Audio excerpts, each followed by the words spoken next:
흑백 요리사 시즌2 최근 이렇게 재밌게 본 예능이 있나 싶을 정도로 몰입해서 봤던 것 같습니다. 시즌 1만큼이나 큰 관심을 받았었는데 덕분에 출연했던 셰프들의 레스토랑이 예약 전쟁을 치르기도 했죠. 이번 시즌에는 한식 셰프들도 많은 관심을 받았지만요, 시즌 1 때 그랬던 것처럼 파인다이닝 셰프들도 엄청난 활약을 보여줬던 것 같습니다. 디테일과 완성도에 광적으로 집착하는 게 약간 다른 세계에 있는 사람들 같아 보이기도 했거든요. 흑백 연합전에서 분 단위로 할 일을 정하고 칼각으로 붙인 타임테이블을 봤을 때 역시 이게 파인다이닝이지 하는 생각도 들었습니다. 미역계는 1mm, 1g, 1도에 집착합니다. 한 치의 오차도 허용하지 않죠. 어떻게 만들었을지 감도 안 오는 김밥, 따온 머리 같은 고사리, 예쁘게 튀겨진 타코와 양옆으로 정확히 같은 사이즈로 삐져나온 전복, 이런 걸 보면은 대단하다는 소리밖에 안 나오더라고요. 냉장고를 부탁해서 손종원 셰프가 김풍 작가에게 빠지는 걸 보면은 왜 그런지 이해가 가는 것도 같습니다. 평생 이렇게 자로잰 듯한 요리만 하다가 김풍 작가를 보면은 약간 해방감 같은 게 느껴지는 거죠. 그럼 이런 궁금증이 듭니다. 파인다이닝은 대체 뭐가 특별하길래 이렇게까지 하나? 오늘은 양적고 비싼 곳의 상징 파인다이닝의 세계는 어떻게 돌아가는지에 대한 이야기를 한번 해볼까 합니다. 이 업계는 우아한 백조처럼 보이지만은 물 아래에서는 그 누구보다도 처절하게 발을 젓고 있거든요. 저는 김밥이고요. 제가 오늘 떠먹여드릴 이야기 파인다이닝의 주방입니다.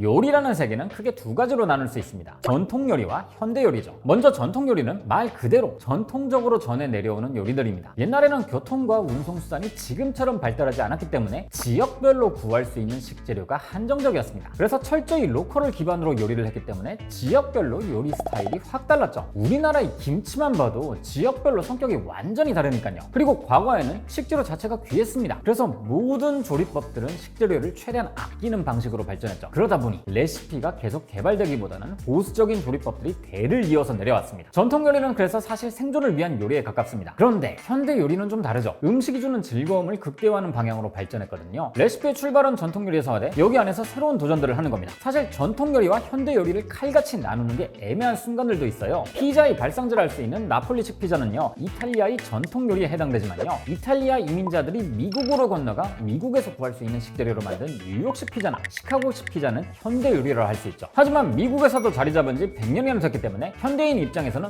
미국식 피자도 전통 요리라고 볼 수 있는 겁니다. 아무튼 오늘 주제인 파인다이닝은 현대 요리에 속합니다. 그것도 가장 첨도에 서 있는 현대 요리라고 볼 수 있죠. 이 업계는 일단 새로운 것을 개발하고 연구하는 게 기본이거든요. 그러니 업계의 최첨단에 있다고도 이야기할 수 있는 거죠. 파인다이닝의 중심에는 프랑스 요리가 있습니다. 그리고 프랑스 요리는 현대 요리라는 개념이 탄생한 곳이죠. 이야기를 해드릴게요. 얘는 18세기 말 프랑스 대혁명으로 왕족과 귀족들이 죽임을 당하거나 망명하면서요, 왕가에서 일하던 요리사들이 일자리를 잃게 됩니다. 그래서 파리로 나와서 식당을 차리게 됐죠. 주로 귀족들의 식사를 담당했었기 때문에 파리의 부르주아들을 위한 식당을 차리게 됩니다. 파리에는 부르주아들이 많기도 했지만 프랑스 전국에 식재료가 모이는 곳이라 재료를 구하기도 쉬웠거든요. 메뉴판과 정찰제가 등장하고 테이블을 개별로 두고 코스로 음식을 내는 레스토랑이라는 개념이 이때 처음 등장했습니다. 유럽이나 미국의 일반적인 식당은 지금처럼 메뉴를 골라 주문하는 방식이 아니었거든요. 돈을 내면은 준비된 음식을 내줬고 큰 테이블에서 모르는 사람들과 함께 밥을 먹었죠. 그런데 파리 셰프들의 대규모 실직 사태 덕분에 이런 고급 레스토랑들이 길거리에 쏟아졌고, 덕분에 귀족들이나 왕들이 먹던 음식들을 부르주아들도 먹을 수 있게 된 겁니다. 레스토랑에서 많이 볼 수 있는 코스 요리라는 개념은 사실 러시아 왕궁에서 만들어진 겁니다. 음식을 순서대로 하나씩 넣으면 따뜻하게 먹을 수 있으니 이런 방식을 쓴 건데, 프랑스의 셰프들이 이 방식을 업장으로 가지고 들어온 거죠. 가장 큰 이유는 귀족들의 연애 방식이 아닌 개별 손님들이 들어오는 레스토랑의 특성상 메뉴들을 순서대로 내놓는 코스가 가장 효율적이거든요. 주방에 과부하가 걸릴 위험도 줄어들고 손님들도 최적의 상태인 음식을 먹을 수 있으니까 여러모로 좋은 시스템이었죠. 이 시스템이 갖춰진 레스토랑은 엄청난 인기를 끌게 됩니다. 19세기 초 기록에 따르면 파리에만 2000여 개의 레스토랑이 있었다고 하니까요. 지금의 파인다이닝의 뼈대는 프랑스의 레스토랑에서 출발했다고 볼 수 있습니다. 그리고 이런 뼈대를 만든 셰프들은 새롭고 도전적인 요리들을 많이 했죠. 프랑스 현대 요리의 근간을 만들었던 마리 앙투안 카레, 향신료를 걷어내고 재료 본연의 맛을 끌어올렸던 오기스트 에스코피에 같은 셰프들이 있죠. 이런 선구적인 셰프들은 단순히 고급 음식을 만드는 데서 끝낸 게 아닙니다. 요리에 자신의 철학을 집어넣으려고 했고, 셰프도 예술가라는 점을 증명하기 위해서 노력했거든요. 파인다이닝의 정체성이라 할 수 있는 요리의 예술성이나 철학의 출발점이 바로 이들이라 볼 수 있는 거죠. 파리의 풍부한 재료를 바탕으로 선구적인 셰프들에 의해 레시피가 다양해지면서 요리가 복잡해졌지만 그만큼 엄청난 발전이 따랐습니다. 그러다 보니 매일같이 새로운 기술이 등장했는데 이걸 다 도제식으로 가르치는 데는 한계가 있잖아요. 그래서 요리에도 전문적인 교육이 필요하겠다라는 공감대가 생깁니다. 파리의 르꼬르동 블루가 이런 배경에서 태어난 학교죠. 학교죠. 여기에서 훈련받는 사람들이 유럽과 미국으로 퍼져나가면서 고급 레스토랑에 뛰어드는 자연스럽게 프랑스 요리가 된 겁니다. 마침 20세기 초까지 프랑스는 문화적으로나 외교적으로나 위상이 높았는데요. 이런 문화적 위상과 요리에 대한 체계적인 교육 덕분에 서구권에서는 가장 높이 쳐주는 고급 요리라는 인식이 자리하게 된 거죠. 레스토랑은 이렇게 계속해서 진화했고 그에 따라 파인다이닝도 점점 모습을 갖춰나가는데요. 이런 파인다이닝이 자리 잡는 데 일조한 게 바로 미슐랭 가이드입니다. 알려진 것처럼 미슐랭 가이드는 미슐랭 타이어가 만든 일종의 맛집 가이드북이었습니다. 타이어를 더 많이 팔기 위한 일종의 마케팅이었죠. 차를 타고 다녀야 또 타이어를 갈러 올 테니까요. 초창기 미슐랭 가이드는 주로 파리에 있는 식당들에게 별을 줬습니다. 그런데 타이어를 더 빨리 많이 쓰게 하려면 장거리도 좀 뛰어야 하니까 파리보다 훨씬 더 먼 곳 다른 지역의 레스토랑도 리스트에 올리기 시작했죠. 우회할 만한 가치가 있는 곳을 뜻하는 2스타, 일부러 찾아갈 만한 가치가 있는 곳을 뜻하는 3스타가 이렇게 만들어진 겁니다. 이런 곳들은 수도가 아니라 지방에 있어야 의미가 있죠. 지방의 레스토랑들은 파리와 다를 수밖에 없습니다. 언급한 것처럼 이때는 지역마다 식재료를 다 다르게 썼기 때문에 같은 음식을 만들어도 스타일이 완전 다를 수 있거든요. 사람들은 여기서 재미를 느꼈죠. 그리고 차를 끌고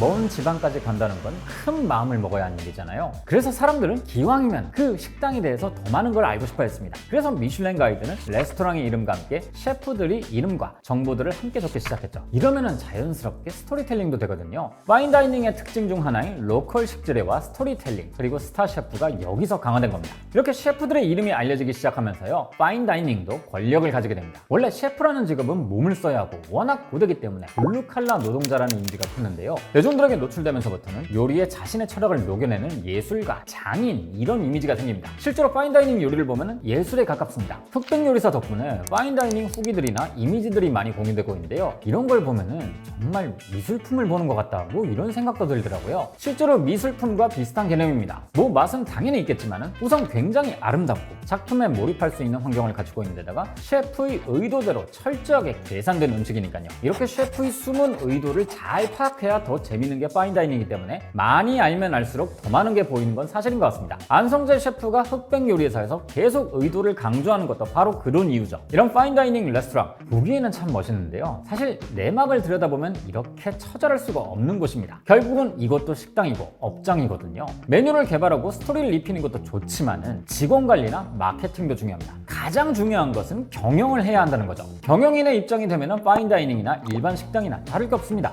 모든 게 숫자로 보이거든요. 가니쉬 하나, 조미료 하나를 넣고 빼는 게 전부 다 돈인 거죠. 객단가가 높기 때문에 돈을 엄청 많이 벌 것 같지만요. 실제로는 10원 한 장까지 아끼는 수준의 짠돌이어야 살아남을 수 있는 게 파인다이닝 사업입니다. 일반적인 레스토랑의 재료 원가율은 30% 정도로 잡습니다. 업종마다 조금씩 차이는 있지만 대략 이 정도로 잡는 거죠. 한 접시에 들어간 재료비가 10,000원이면 판매 가격이 30,000원쯤 되는 겁니다. 그런데 같은 식당이라도 메뉴별로 원가율이 조금씩 다릅니다. 어떤 메뉴는 더 많이 남기기도 하고 어떤 메뉴는 손해를 보면서 팔기도 하죠. 예를 들어서 스테이크는 고기의 퀄리티가 가장 중요합니다. 돈을 아낄수록 티가 확 나는 메뉴인데요. 그래서 많게는 메뉴 가격의 50% 정도가 원가로 나가는 경우도 있습니다. 그런데 파스타나 샐러드의 경우에는 15% 정도로 잡기도 하죠. 설탕, 버터, 밀가루를 주로 쓰는 디저트는 다른 메뉴에 비해서 원가율이 압도적으로 낮습니다. 이렇게 메뉴마다 원가율이 다르지만은 어쨌든 레스토랑의 평균 원가율은 30% 정도로 맞춘다는 거죠. 일반 레스토랑 기준으로 매출이 월 1,000만 원일 때를 가정해 볼게요. 매출의 3분의 1 정도는 우선 재료비와 주류비로 나갑니다. 또 3분의 1이 인건비로 나가죠. 그리고 임대료, 공과금 같은 기타 비용으로 20% 정도가 나갑니다. 그럼 약 10%, 100만 원 정도가 남는데요. 이것도 사실 생존을 위한 안전 마진인 수준입니다. 매장에 끊임없이 재투자도 해야 되고 기타 비용으로 세워나가는 돈도 있으니까요. 그런데 파인다이닝은 1인당 단가가 워낙 높다 보니까 10% 마진만 남아도 괜찮을 것 같잖아요. 그런데 아닙니다. 일반 식당보다 더 많은 돈이 나가거든요. 우선 여긴 구하기 힘든 비싼 재료들을 많이 씁니다. 재료비 비중이 일반 레스토랑보다 훨씬 높죠. 심한 경우에는 매출의 거의 절반이 재료비로 나가는 경우도 있다고 하고요. 또 식사 시간이 한 번에 2-3시간씩 걸리다 보니 회전율 자체가 낮습니다. 거기에 주방 장비, 식비, 가구도 최고급이어야죠. 가장 중요한 인건비는 어떨까요? 사실 옛날에는 해외 유명 파인다이닝 레스토랑에도 열정페이가 넘쳐났습니다. 일을 가르쳐준다는 명목으로 월급을 많이 주지 않았죠. 여기에서 세이브되는 돈이 일부 있었을 겁니다. 그런데 요즘에는 이랬다가 큰일 나거든요. 게다가 파인다이닝은 기본적으로 사람을 많이 씁니다. 특히 고급 인력들이 많죠. 에피타이저,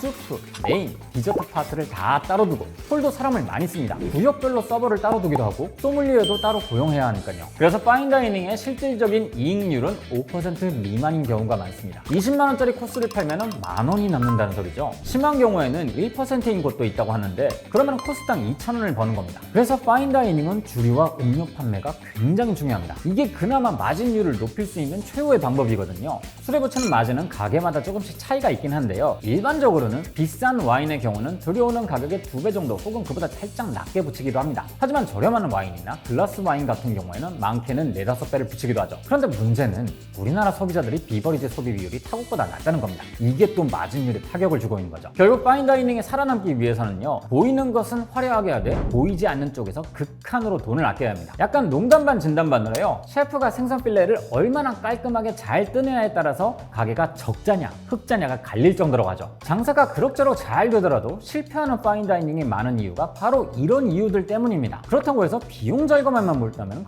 그건 나름대로 문제가 되죠. 다른 곳들보다 인건비나 임대료가 비싸든 말든 고객들이 한 끼에 수십만 원씩 지불하는 이유는 완벽한 식사를 먹기 위해서입니다. 식사를 하면서도 20만 원, 50만 원씩 내고 먹을 만한 가치가 있냐 없냐 이걸 찾기 시작하는 거죠. 그래서 일반 식당처럼 비용 절감을 과감하게 할 수도 없습니다. 그럼 파인다이닝의 가치가 흔들리는 거거든요. 실수를 없애기 위해서 엄청난 인원이 붙어 하나의 접시를 서비스하는 거죠. 이게 고스란히 단가에는 반영되지만 정작 마진으로는 이어지지 않는다는 게 참 쓰리긴 한 것 같습니다.